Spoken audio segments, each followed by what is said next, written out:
It's time to take a look at one big thing facing the Cleveland Browns this offseason, and yet again, it's Deshaun Watson. Now, we all know Deshaun Watson was paid an astronomical amount of fully guaranteed money. So much money that there's nothing the Browns can do about it. They cannot take the salary cap hit from just simply letting him go. They will have to make sure that Deshaun Watson is a part of this team moving forward. But his play doesn't necessarily dictate that.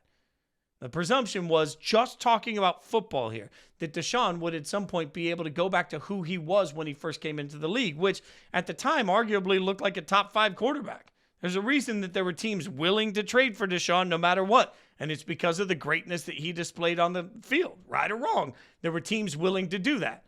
The Browns were the one that did it, and now they're stuck because the team looked better with Joe Flacco coming off the couch. The team looked better with the quarterback that had no right being out there and went out there and played well enough to become the NFL Comeback Player of the Year.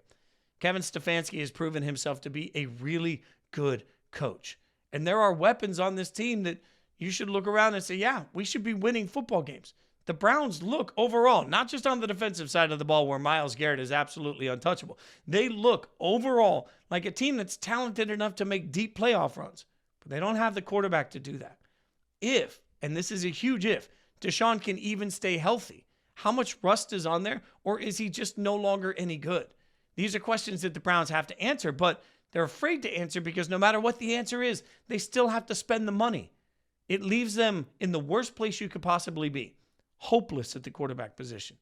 Maybe the Browns could hope that they could take a late-round flyer on a quarterback that develops into somebody that can push Deshaun. But realistically, the only way they can have any other option at the quarterback position is if they find somebody that costs virtually nothing, because the output of expense at that position is overwhelming. The big thing that they have to ask is, if Deshaun is cooked, now what?